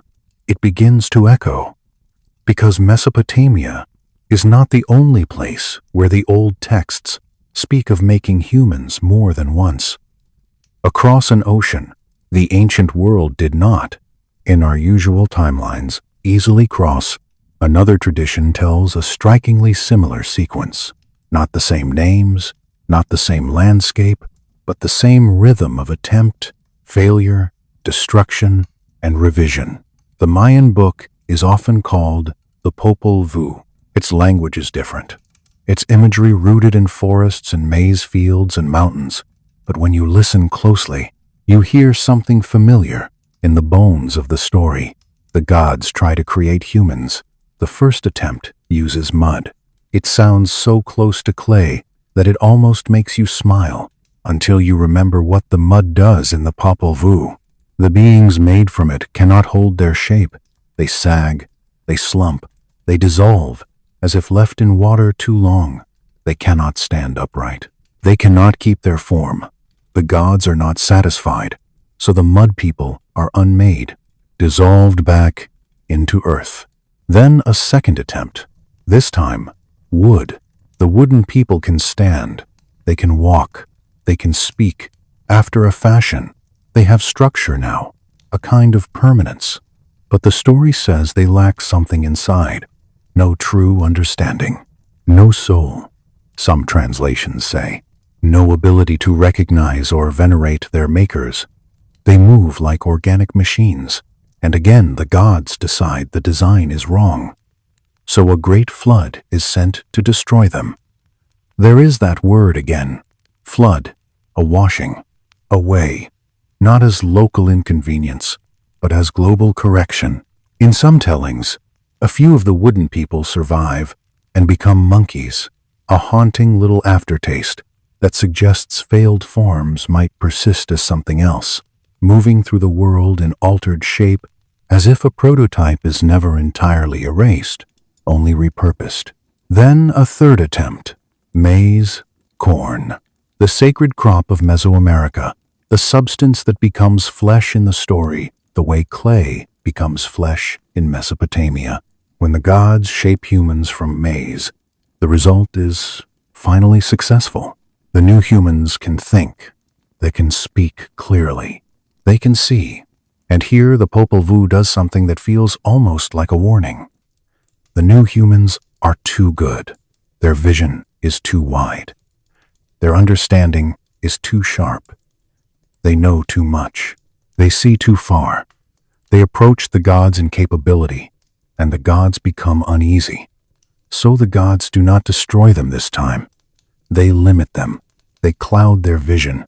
They reduce their perception. They engineer in a ceiling so the creation remains manageable. Success, but only after a deliberate downgrade. So let us walk into deep time gently, like walking barefoot on cool stone. Let me slow down and paint one Popol Vuh moment, the way it might feel if you were inside it. The mud people stand at first, in the way wet earth can stand when it is freshly shaped. Their faces are not quite faces. A light rain begins, not violent, just persistent, and with each minute their edges soften, knees sag, fingers lose definition. The world gently unmakes them, and the ground accepts them back without fuss, until there is only smooth mud again, quiet as a blank tablet. Then the wooden people. Imagine their footsteps with a faint, dry creak, a rhythm too regular. They can speak, but the words do not carry warmth. The gods listen for recognition, for praise, and hear only hollow sound, like calling into a canyon and receiving no echo. So water rises again, paths turn to rivers, hearths hiss out, and the story keeps a small, eerie aftertaste, suggesting some survive and become monkeys, a trace left moving through trees. And then the maize people. There is something intimate about humans, made from food, corn dried, ground, mixed with water, kneaded slowly between palms until it becomes dough. Creation described as the simplest domestic ritual, which is why the later limitation feels so strange. The gods look at the bright minds they have made and decide to dim them, like turning down a lamp, clouding vision so the creation stays manageable. That impulse to limit what you have created is one of the quietest echoes between these distant traditions. About 12,000 800 years ago, the world changed abruptly. This period is often called the Younger Dryas, named after an Arctic wildflower whose pollen appears suddenly in sediment layers. If you have ever held a piece of ice in your hand and watched it melt, you know how quickly something ancient can vanish. Ice cores are the opposite of that. Cylinders of frozen time, lifted from Greenland and elsewhere, kept cold, so the trapped air and chemistry stay honest. Scientists read them layer by layer, the way a patient translator reads clay, letting tiny shifts in dust, bubbles, and isotopes speak. The name is delicate, almost pretty, which is strange, because the event it labels is harsh. For thousands of years before that moment, the planet had been warming steadily, emerging from the last ice age. Glaciers were retreating. Sea levels were rising. The climate was stabilizing toward what would become the Holocene, the relatively warm, stable epoch we live in now. Then, without gradual lead-up, temperatures plunged. In parts of the northern hemisphere, the drop may have been dramatic, on the order of many degrees in a short time. The exact numbers and regional effects are still studied and debated, but the overall pattern is clear in ice cores and sediment records. A cold snap arrived fast, and it stayed. Imagine winters that do not quite end. Imagine summers that shrink and pale. Imagine a world that was moving toward warmth suddenly snapping back into a glacial mood. This cold period lasted about 12 centuries. Not 12 years, not a generation. 1,200 years of instability, scarcity, and ecological pressure. Then, as abruptly as it began, it ended, and warmth returned. That suddenness is part of what makes the Younger Dryas feel like a hinge in the human story. Because when the climate stabilizes after it, human civilization seems to accelerate. Agriculture appears in multiple regions. Settled communities grow. Monumental architecture emerges.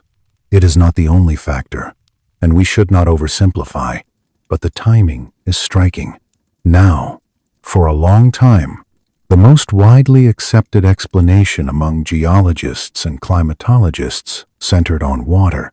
Meltwater from massive ice age lakes, particularly the huge Lake Agassiz in North America, may have been released catastrophically when ice dams failed. That fresh water, pouring into the North Atlantic, could disrupt ocean circulation, weakening the system that distributes heat and pushing the northern hemisphere into cold. It is a neat explanation, and it may be part of the truth. But the story does not stop there, because in recent decades another idea has pressed itself into the debate, like a wedge into clay, an impact, not necessarily one giant crater-making asteroid, but fragments of a comet breaking apart, producing airbursts, shock, fire, and debris. This is debated fiercely. Some researchers argue the evidence supports it. Others argue the evidence is overstated, misinterpreted, or not consistent. The debate is real, and that matters. Still, a few details keep returning in the conversation, and tonight we let them drift through our minds like distant thunder. A spike in platinum concentration in a thin geological layer dated to the onset of the Younger Dryas. Platinum is rare in Earth's crust, usually present in tiny traces, but relatively more common in some extraterrestrial material. A sudden spike can look like a signature, a calling card. Then reports of similar anomalies at other sites. Then other proxies that some teams interpret as impact-related. Tiny melt glass spheres, unusual particles, and forms of carbon that can be associated with high-pressure events. Again, debated. Again, argued. But the presence of debate itself is interesting, because it tells us the Earth is not finished speaking. Tonight, we are not trying to win an argument. We are letting the possibility rest on our tongue like cool water. If a comet fragment airburst did occur, the effects could be vast without leaving one obvious crater. Firestorms, smoke, a dimming sun, a sudden cooling, ice sheets destabilizing, meltwater surging, Flood. That word again, now wearing a geological coat, and if human populations were small and scattered, the experience of such a catastrophe would burn itself into memory. Not as data, not as graphs, but as story. A sky that brings destruction, a world washed clean, a few survivors, a new beginning. If you feel the pattern tightening, let it relax. Patterns can be comforting when you do not demand certainty from them. So take a slow breath. Let your shoulders sink. Let the fire beside you do its steady work. We will go deeper into the younger Dryas. Evidence soon. Into the way scientists read ice cores and sediment layers like tablets of their own. Into the way platinum and charcoal and strange particles become lines in a global story. But for now, let the myths and the geology sit side by side. Clay, tablet, and ice core. Wedge, mark, and pollen layer. Feast hall and comet trail. And you, here in the candlelit room of your own mind, drifting closer to sleep, held by the quiet possibility that the old stories might be remembering something real, even if they cannot prove it in the way modern minds prefer.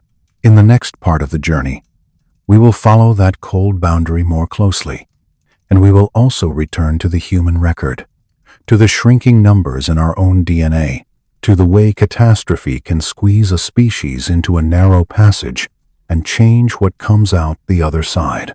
For now, let the corn people and the clay people fade like two dreams that share the same shape. Let the flood become only a distant sound, and let your thoughts settle, slow and soft, the way silt settles at the bottom of a river when the current finally calms. And the deeper we listen, the more the earth seems to whisper back. The earth keeps its own tablets, not clay, not cuneiform, not lines pressed by a human hand, but layers, thin bands of dark and pale, grains and pollen, soot and salt, ice and trapped air. When you learn how to read them, it feels almost like learning a forgotten language, the kind you do not speak out loud, the kind you hear with patience. So we step away from the Popol Vuh for a moment, and we step into the colder archive. Imagine Greenland at night, a wide field of ice under stars. The wind does not hurry. It simply keeps moving, as if it has been moving since the beginning. The surface of the ice is not smooth up close. It is textured with tiny ridges, like frozen waves. Each year adds a dusting, a thin layer, a breath of snow that becomes a page.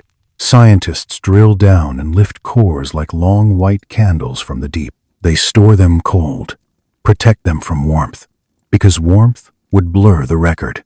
Inside those cores are bubbles of ancient air, not metaphorical air, actual breath of the planet captured and held.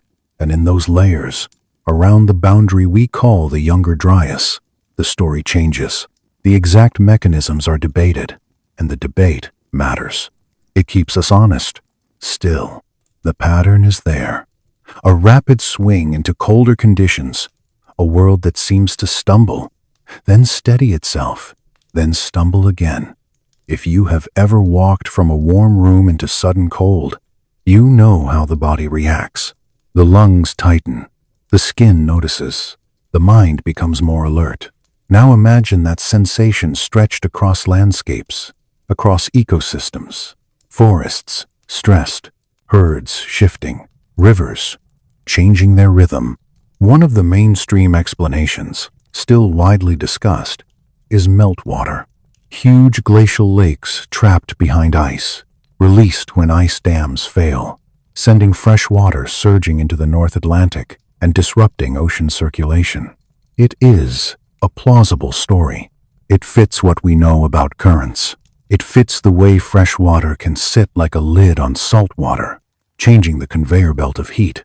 But then there are the strange signatures that some researchers point to and that others contest.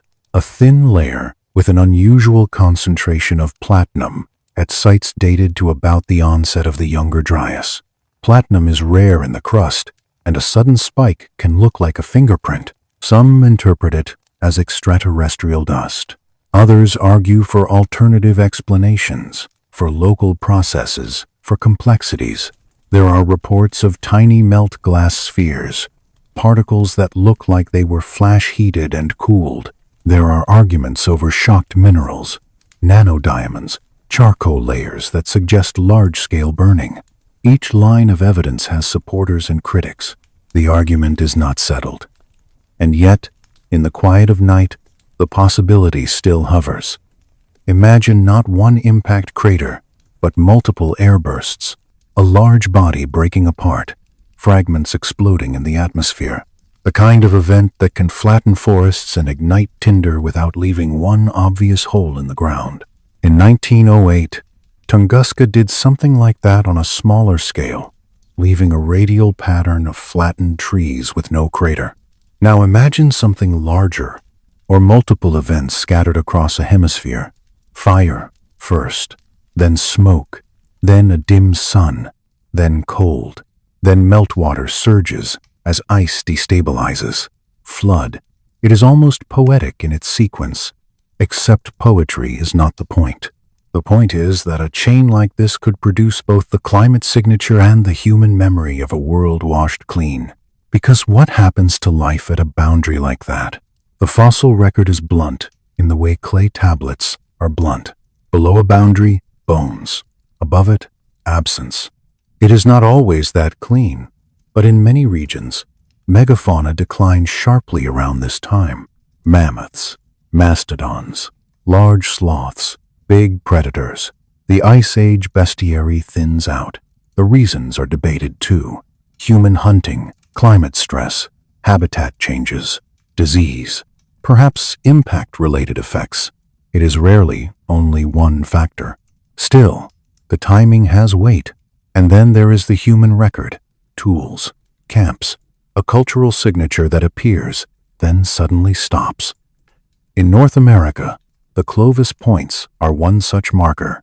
They show up at sites. Then around the Younger Dryas boundary, they become rarer. Then different technologies appear later. Interpretations vary, but the sense of disruption is hard to shake. Now imagine being human in that time. Not a modern human with weather forecasts and insulated houses, a human with a small group, a fire, a few hides, a memory of seasons that used to make sense. The sky is your ceiling. The river is your road. The herd is your pantry. Then the sky changes. Maybe it is fire in the distance. Maybe it is a sound like thunder that does not end. Maybe it is the strange dimming of the sun behind ash. Maybe it is a cold that arrives too quickly, a winter that stays, and then water, walls of meltwater, rivers swelling beyond their banks, coastlines shifting, lowlands swallowed, the world's edges moving. If you survive that, you do not record it in a spreadsheet. You record it in the only way a mind can hold a trauma it cannot explain. As story, a warning, a boat, a mountain, birds sent out to test the world, a sacrifice afterward because gratitude needs an action, a promise because fear needs a frame. There are hundreds of flood myths collected around the world, and their similarities are striking. That does not prove a single global event. Stories can spread, motifs can recur, local floods can be mythologized. Still, the consistency is one of those things that feels like a hand on the shoulder when you are trying to sleep. It says, "You are not the first to carry this memory." In the Atrahasis tradition, there is a detail that feels like a cold key in the palm. After the flood recedes, after the survivor makes an offering, the gods gather close, described in one vivid image, as drawn to the smoke, like hungry insects. The detail is chilling not because it is violent, but because it implies dependence. The gods need offerings. They need humans to maintain the system. Enlil is furious that any human survived, because in the story his goal was quiet, peace, silence, the world without noise. Enki argues for survival, but with a compromise. Population controls, and the text becomes uncomfortably specific. From now on, some children will die in infancy. Some women will be barren. Some pregnancies will not complete. Some women will be consecrated to celibacy, removed from reproduction. It reads like policy, like a manager revising a design specification after a failed first rollout. Again, this can be read symbolically. It can be read as an ancient way to explain infant mortality and infertility, to frame suffering as part of divine order. That is a reasonable reading. But when you place this beside the earlier catalog of defective forms, and beside the idea of a reset by flood, it begins to sound like versioning. Humanity before the flood, humanity after the flood. Same base substance, perhaps, but altered parameters. And this is where modern genetics enters the story like a quiet lantern. Geneticists talk about bottlenecks. When a population crashes to a small number and then expands again, genetic diversity narrows. Rare variants disappear. The survivors carry a subset of what existed before. Over time, that subset becomes the foundation for everyone who comes after. There are studies that suggest human populations passed through bottlenecks at different times in deep history. The details of timing and magnitude are complex and actively researched. Still, the concept itself is simple enough to hold at night. A narrow passage, a squeezing, a reset of diversity. If a catastrophe around the Younger Dryas did reduce populations dramatically in some regions, if groups were isolated in refuges, then the world after could feel like it belonged to a smaller ancestry pool. A second beginning, not necessarily engineered, not necessarily guided, but shaped by survival. Now let this thought become gentle. Imagine a small group by a fire, sheltered in a cave or a valley, listening to wind outside. The world is colder. The herds are thinner. The nights are longer. The people speak softly to conserve heat. They tell stories to keep fear from swallowing them. They remember the sky's anger. They remember water. They remember the world ending. They tell the story to children, and those children tell it to their children, and the story travels farther than any one body can travel. This is how myth can preserve a truth without preserving data. Now, as your breathing slows, let the boundaries soften. We do not need to decide tonight whether a comet caused the Younger Dryas, whether floods were global or regional, whether the gods in Atrahasis are metaphors for social forces or memories of something stranger. We only need to notice the pattern. Attempts, failures, reset, new parameters. And then, after the cold ends, something else happens that is just as strange. Civilization accelerates. Within a relatively short span of time, agriculture appears in multiple regions. Settlements grow. Monumental architecture emerges. Writing systems arise later. Trade networks spread. There are mainstream explanations for this. Climate stabilization, population growth, cultural exchange, innovation, the slow accumulation of knowledge reaching a tipping point. These explanations are solid. They may be sufficient. And yet, the suddenness, the sense of a switch flipping, keeps pulling minds back toward the old stories of teachers arriving after a flood, of knowledge returning like a tide. In the next part, we will step into that dawn, into the first stone circles that should not exist, into the buried hill that feels like a sealed message, into the question of whether the survivors rebuilt from scratch, or whether they carried something through the catastrophe, like an ember in a closed hand. For now, let the Earth's layers rest. Let the ice core stand like a white pillar in the dark. Let the clay tablet sit behind glass.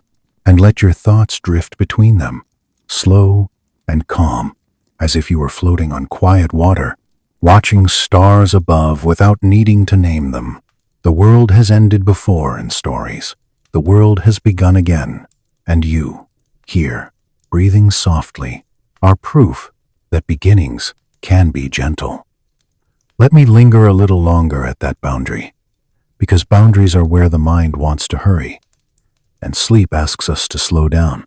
Some archaeologists describe a dark layer at certain sites, sometimes called a black mat, a band of organic rich material, charcoal, soot, the kind of layer that makes you think of burning and wetness at the same time. Not every place has it. Not every site reads the same. But where it appears, it feels like a bruise in the ground. If you kneel and run your fingers through soil like that, it stains the creases of your skin.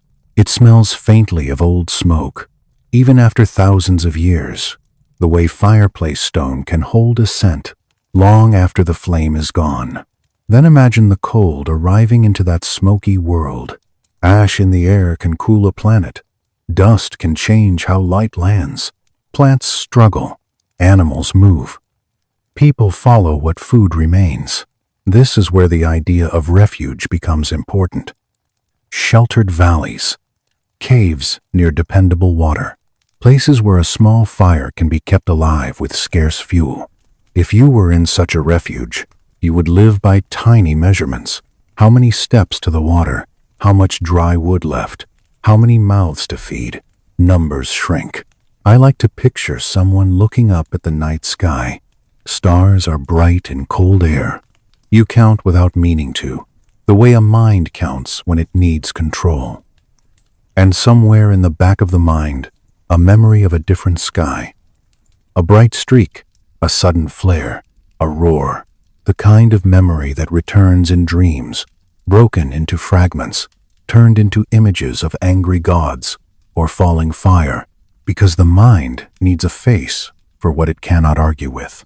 And if the world does stabilize again after the cold, the relief would be enormous.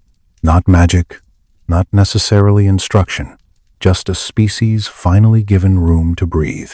Still, when you pair that relief with the old stories about teachers, about knowledge returned from the sea, it begins to feel like dawn with an extra shadow. We will follow that shadow soon. Dawn after a long cold does not feel like triumph. It feels like permission. The air softens. The wind loses its teeth.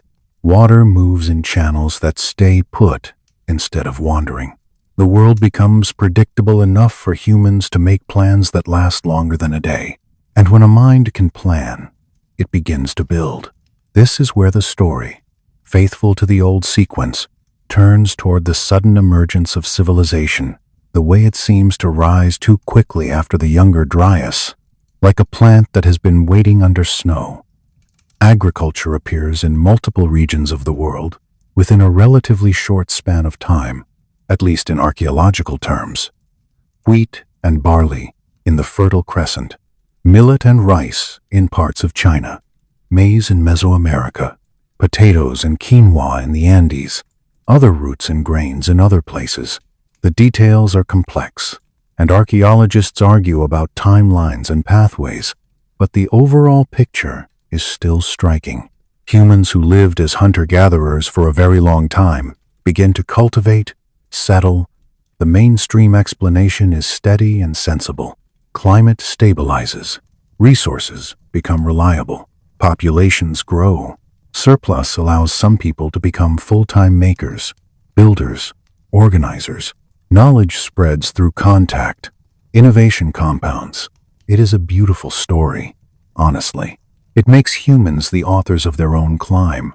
And yet, there is another story whispering through the clay tablets, through the myths that insist knowledge arrived after the flood, carried by teacher figures, sometimes described as emerging from water, sometimes as descending from heaven, sometimes as arriving from the sea with strange, calm authority.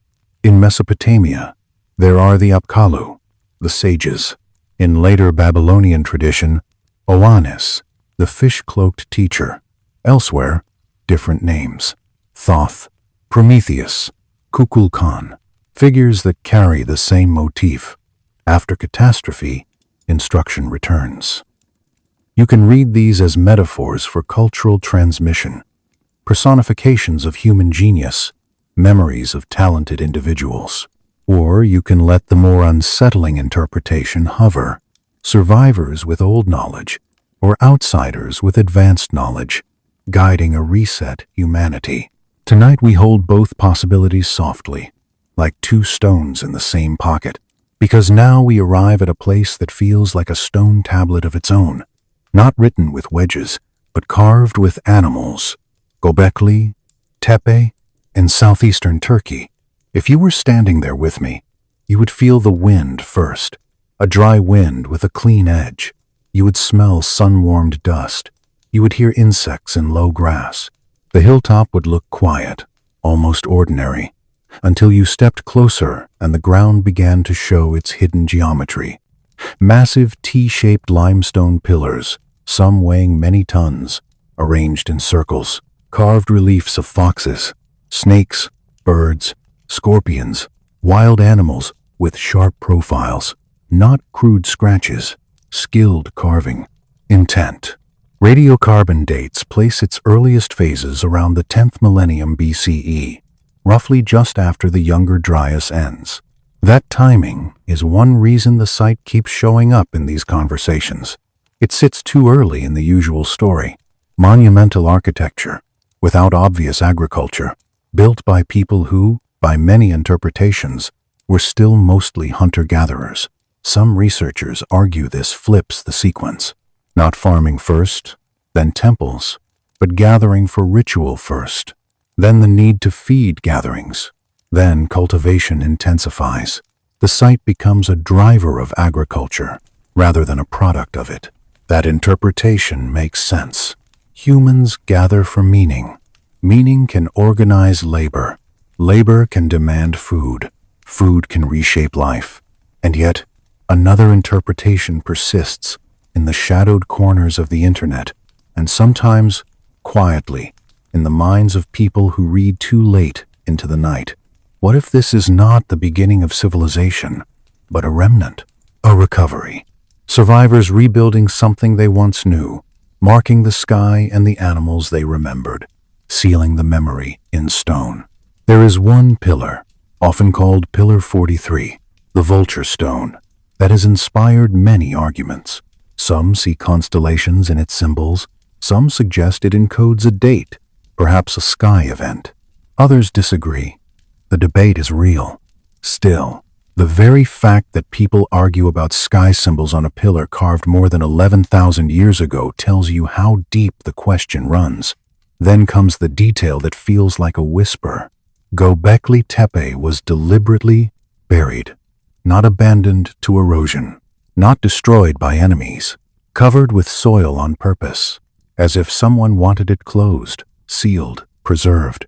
Ritual termination is one mainstream explanation. Sites can be closed ceremonially. Another possibility, softer and stranger, is preservation.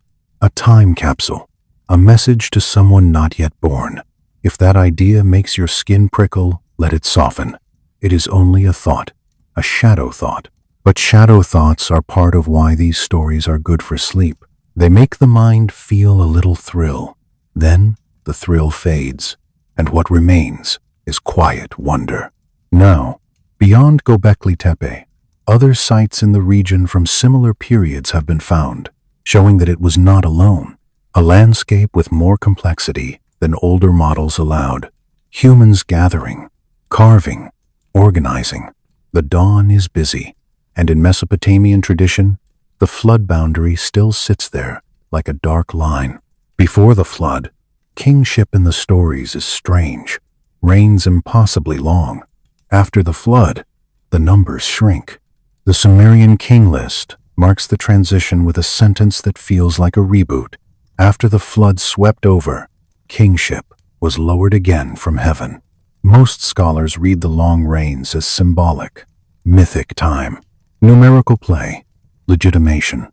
That is reasonable. Others speculate about different calendars or timescales, but those speculations are hard to verify.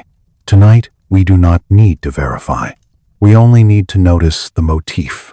Shrinking numbers, parameters tightened, noise controlled. And that brings us back, one last time, to the question the narrator asked at the beginning.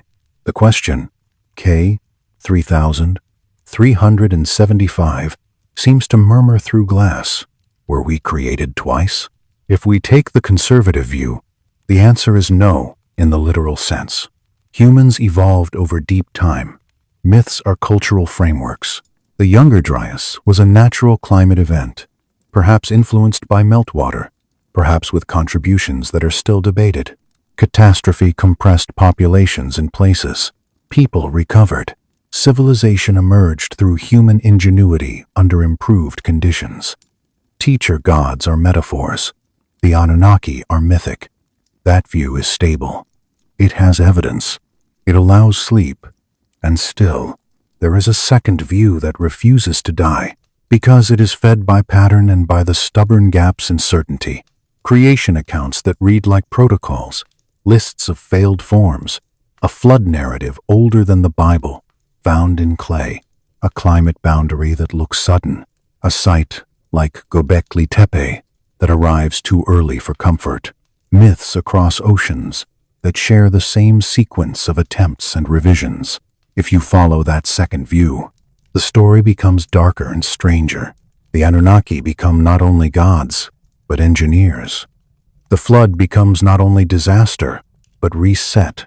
The second humanity becomes a modified version with built-in controls. And then comes the modern echo that some people cannot help linking to it, the UFO phenomenon. Reports of objects moving in ways that seem to defy conventional aircraft behavior. Official acknowledgments that there are sightings not easily explained. It is a modern mystery, separate from ancient clay, yet the mind loves to stitch mysteries together. Are they observers? Are they our creators? Are they nothing at all but misinterpretation, secrecy, and the fog of incomplete data? We cannot be sure. And maybe that is the most honest place to rest. Because in the end, the story we have walked through tonight is not only about whether gods made us. It is about what it feels like to be human with partial evidence and a longing for origin. You know that feeling when you hold an old photograph and you cannot quite name everyone in it, but you still sense the weight of their lives? That is what myths are like. A blurred photo of deep time, a record that is true in some ways and uncertain in others. So let the questions loosen. Let them drift like dust in candlelight. Let the clay tablet sit quietly in its case, patient. Let the ice core stand in the dark, patient. Let the buried stone circles rest under earth, patient. Whatever happened 12,800 years ago, whether it was comet, meltwater, both, or something we have not yet named, humans endured. They carried fire. They carried stories. They rebuilt. They looked up at stars and wondered. And you, here, breathing slowly, are part of that same stubborn line. Not a tool, not a mistake, not a prototype, just a living mind, capable of wonder, capable of gentleness, capable of sleep. If the creators were real, then perhaps the most surprising outcome is that the creation learned to care. And if the creators were only stories, then perhaps the most surprising outcome is the same. Because either way, we are here, and the night is quiet, and the world outside your room is held at a distance, like museum glass between you and the oldest fears. Let me take you to that hill in a slower way. We do not arrive by car or by map. We arrive through small sensations, a path of dust, a stone underfoot that tips slightly, the dry brush of wind against your sleeve, the quiet sound of your own steps when there is no city hum, only open air and birds. You crest the rise, and at first the hill looks ordinary. Then the ground betrays itself, a line too straight, a shadow that does not match a natural rock, and when you step closer, the pillars appear like figures standing half in the world and half in sleep. Limestone holds warmth differently than soil. If you place your palm against it, it feels cool in the morning and warm later on, as if it drinks the sun and releases it slowly. The carvings invite a fingertip, a fox's back, a snake as a thin ridge, a vulture wing that becomes a shadow wing when the light shifts. Then you remember the burial, tons of soil carried in baskets, handful by handful, day after day, a patient decision. If it was ritual, it means the builders knew how to close a chapter. If it was preservation, it means they were thinking about a future reader, the way a scribe thinks when he presses a wedge into clay that will harden long after his hands are dust. Either way, the act feels like a whisper. Keep this safe. Now let the teacher figures return for a moment, because they are part of the same whisper. After a flood, knowledge returns. Apkallu sages, fish cloaks, a scribe god, a firebringer. Names change, function stays. You can read it as survivors' teaching or as something stranger. It carries comfort either way. It says, after catastrophe, you are not abandoned. And then there are the modern echoes. People like to stitch on top, lights in the sky, reports, arguments, uncertainty.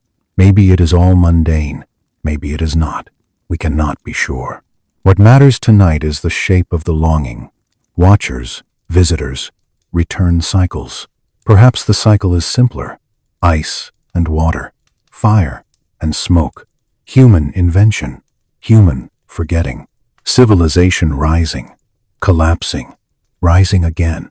Because humans are fragile and stubborn. It is all one long chain of small actions. A hand shaping clay.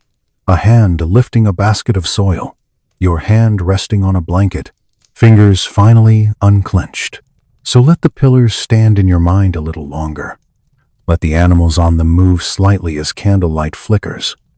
Let the hill be covered again, gently, as if the earth is tucking it in. And let the question of double creation become less like a demand and more like a soft hum. So let your eyelids grow heavy. Let your breathing slow until it feels like river water moving under. Ice. Let the last images fade. Wedges pressed into clay. Smoke over ruins. Water rising. Stone pillars catching dawn light. And when you reach the edge of sleep, you do not need answers. You only need the softness of the dark. Good night.